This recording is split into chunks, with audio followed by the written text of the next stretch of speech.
Ciao ragazzi, this time I have a 2200 lumen light made by Cyclami, or Cyclami, or Cyclami. It's the CYC2200. It has 2200 lumens of power. The battery holds 4400 milliamps. Let's see what we get in the box.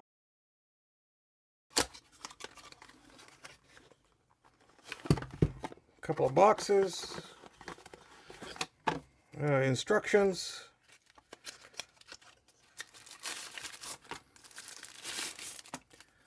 The light,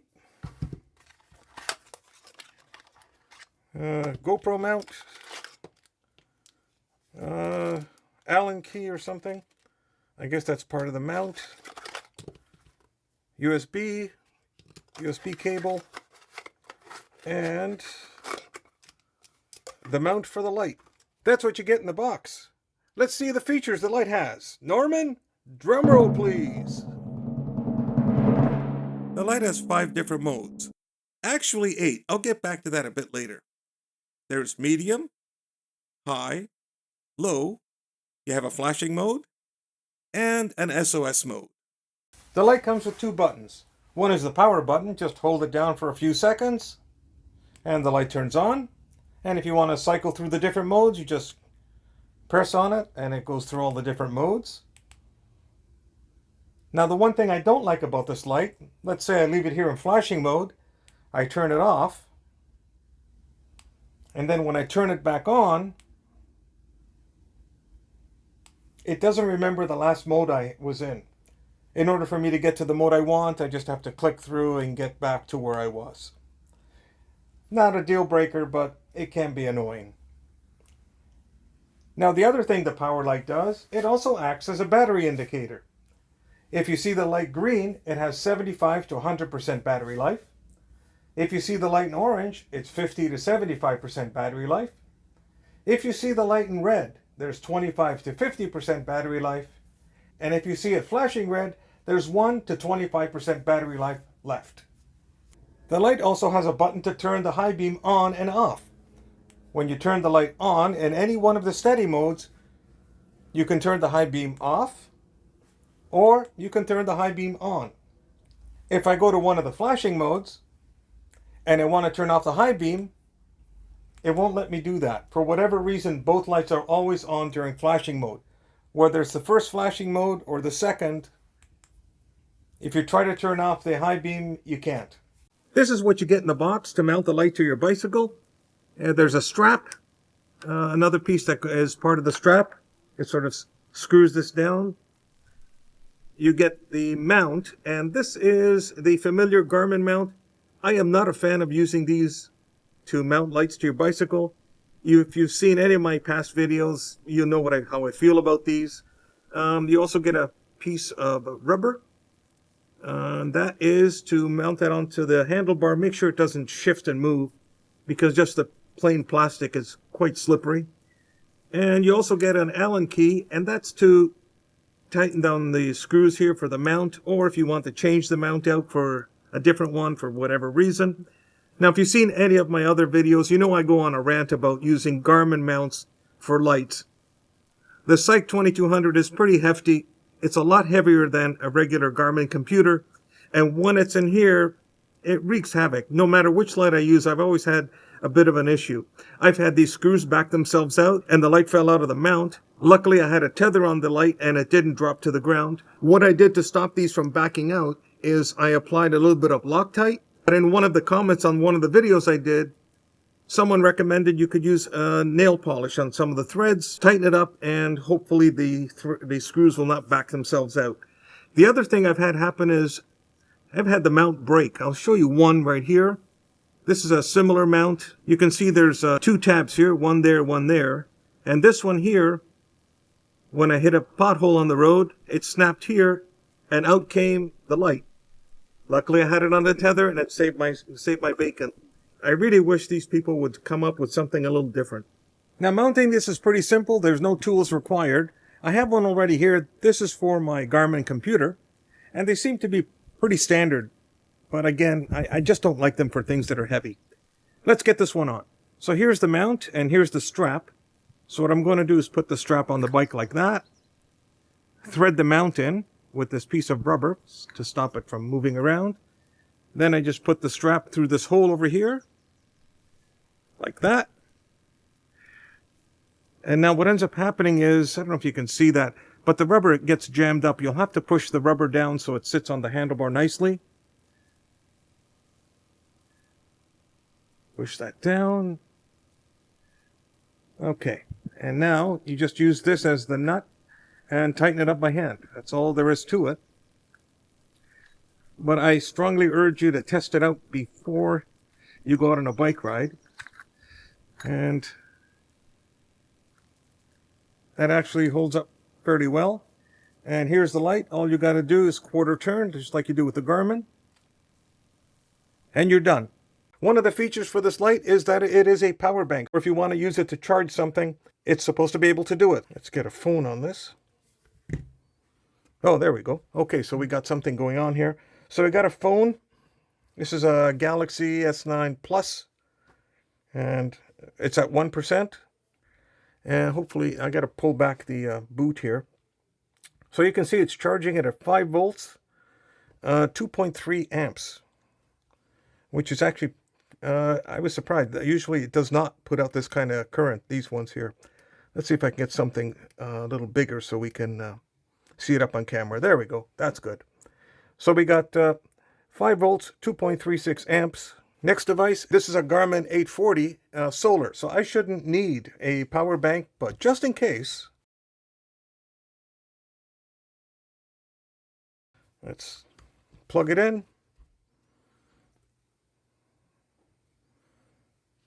And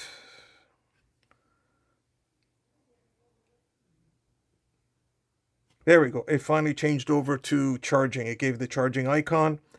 And it is charging it at 1.3 amps, which is pretty good. I like that. I don't think the last one I did put in as much current. I think it was about 1 amp.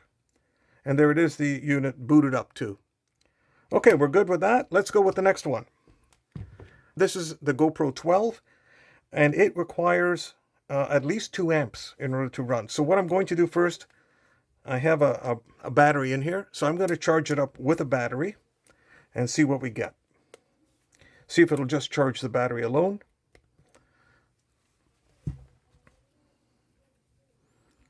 And this is drawing 2 amps. And you can see here it's charging. And we're getting about 1.9 amps of charge, which is pretty decent. It's putting in approximately 7 watts. So I'm just going to fire the camera on. And yeah, I got it. It's at 50%. Still, I'm getting a steady 1.5 amp charge on this.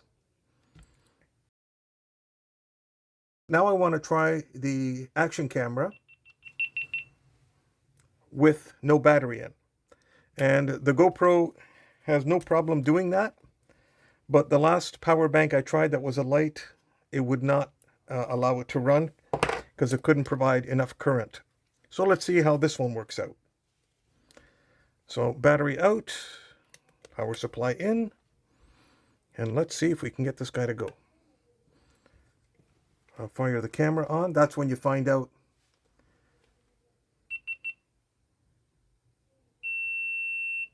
Okay, it will not output enough power in order for the camera to run. So I'm going to try it one more time. And right now, with the device that measures voltage and current, it will not fire up. So let's take it out in case the circuitry here is stopping the GoPro from drawing enough current. So I'm going to take this out, put it back into the light. Okay, let's try to fire up the GoPro again.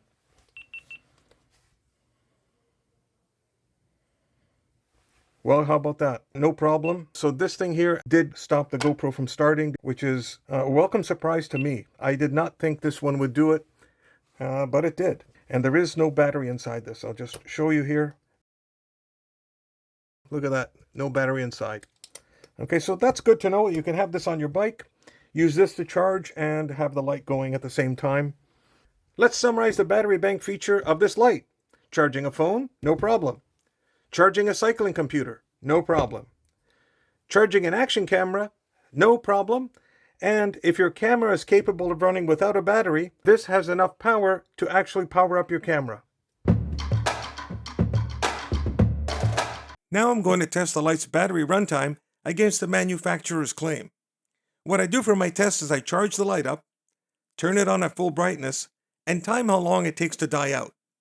I usually find if the light at full brightness lasts as long as the manufacturers claim, then the battery runtimes for the other modes are fairly accurate. Well, not exactly.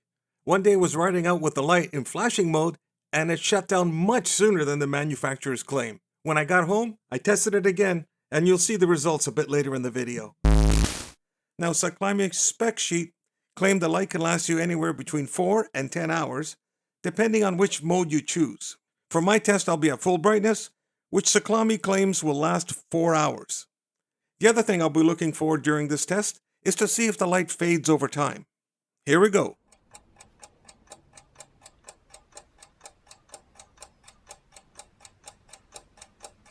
Lights are out and test is over. Let's roll the video back to see exactly when the light went out. And it was at about 3 hours and 42 minutes or 43 minutes. Now the manufacturer claims the light is supposed to last 4 hours. That is about 90% of what they claim. I was expecting better battery life, given the test was done inside at about 20 to 21 degrees Celsius. Still, the result was not that bad. It's only 10% different than what the manufacturer claims. Battery life is not the only thing you want to check on a light. You want to see how bright it is during that time. You can see from my test here at the start, we got a nice bright light. Halfway through the testing, we still have a bright light. And at the end, just about 10 minutes before the battery was going to die out, you can see the light dim down significantly. Some lights don't fare as well. At the midway point, they already start to dim down, which means you don't got the amount of light output you're expecting. For brightness levels from start to finish, the Cyclami does pretty well. Now, even though Cyclami only mentions the light has 5 different modes, none of the 3 additional modes are documented in the instruction or on Cyclami's website. In actuality, it has 8. If you turn off the high beam, you get 3 additional modes at low beam, and I contacted Cyclami to find out if there was. Their response is that there's no rating for the low beam. I decided to test it anyway, as the light should last a bit longer. Let's start the test. Here we go.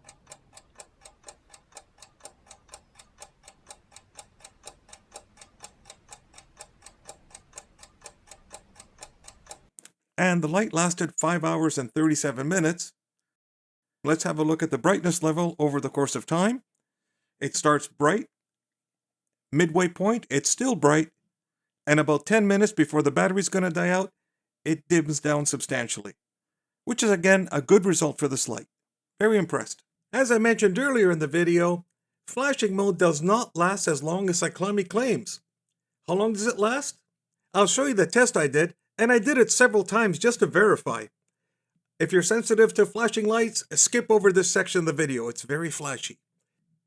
Here we go.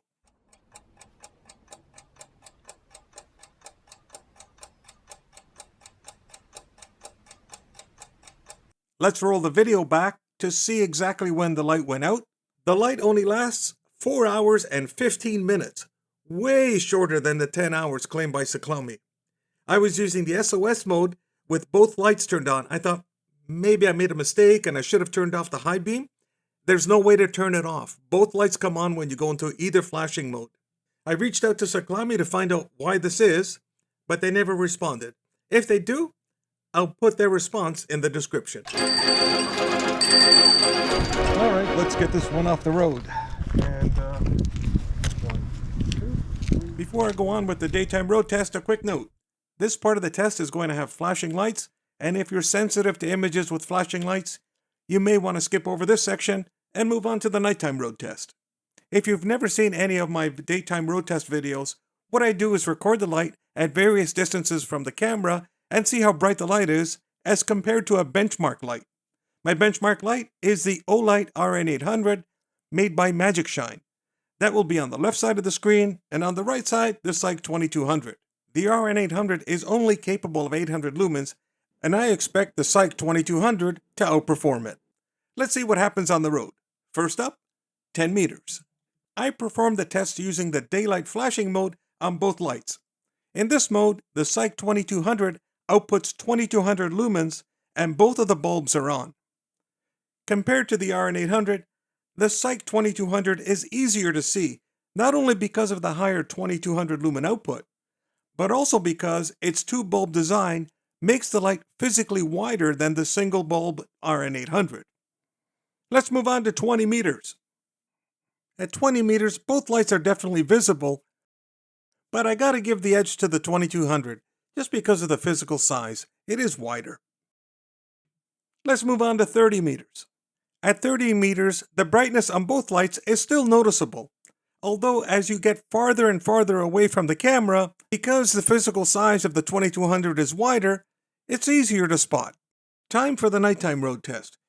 Let's start at low brightness. The RN800 is putting out 200 lumens, and the CYC2200 is putting out 600 lumens. At first glance, it looks like both lights have the same brightness, but when you look closely at the beam of the CYC2200 with its extra high beam bulb, you notice that it illuminates a wider area on the road. Have a look at the top, you notice the whole road is lit up. At the sides of the road, you notice it's a lot brighter. And even at the bottom. Let's move on to medium brightness. At medium brightness, the Olight RN800 is putting out 600 lumens, and the CYC2200 is putting out 1200 lumens. And at first glance, the brightness looks the same. But if you look at the CYC2200, you notice it does a better job of illuminating the whole roadway. Let's move on to high brightness. In high brightness, the RN800 outputs 800 lumens, and the CYC2200 outputs 2200 lumens. As we look out onto the roadway, the CYC2200's high beam low beam combo lights everything up with ease. But that's not all this light can do. As I mentioned earlier, this light has 8 different modes. I decided to test this light to see how well it does in low beam mode. First, let's test in low. The RN800 is at 200 lumens, and I don't know what the CYC2200's output is. Judging from the video, the brightness of both seem to look very similar. The only thing that differentiates the two is that the beam patterns are different. The RN800 has an oval shape and lights up more of the roadway, while the CYC2200 is more of a round shape and it lights up more of the sides of the roadway. Let's move on to mid. At mid, the RN800 puts out 600 lumens, and both the RN800 and CYC2200 seem to be about the same brightness. Let's move on to high mode. At high mode, the RN800 is at 800 lumens, and both lights look the same as far as brightness, but the beam patterns have become more obvious. If you look at the RN800, you can see this oval shape, and it's better at lighting up more of the roadway ahead of you. The CYC2200 instead has a round shape, and it doesn't do a very good job of lighting up the road in front of you. Have a look here. You can see here as compared to the CYC2200. Now, here are the night views of the CYC2200 in low, medium, high with the high beam on. And here are the night views for the CYC2200 in low, medium, and high without the high beam. So what do I think about the light? The CYC2200 offers excellent value, especially at around $30 Canadian, where it's rare to find a light with this many features. The dual light setup is very versatile, and it's easier to see why the two light design has become so popular across all bicycle lighting manufacturers. While I used to associate dual beam systems with mountain biking, it's a welcome upgrade for me as a weekend warrior and commuter. The high beam and low beam configurations give you plenty of flexibility for evening rides and mixed lighting conditions. One of the things I'm not too thrilled about is the battery life. In my testing, the light didn't last as long as Cyclami claims. You can realistically expect 3 to 3.5 hours on a full charge, and for some people, that's okay. Build quality is impressive for this price. The aluminum body feels sturdy, and the light includes an anti-dazzle feature, though I've yet to find a reliable way to test this, and show you on screen. Charging is handled through USB-C, and the battery bank feature, it's legit. You can charge pretty well anything you'd bring on a ride. Well, that's all I got for you in this video. Thanks for watching. We'll see you soon.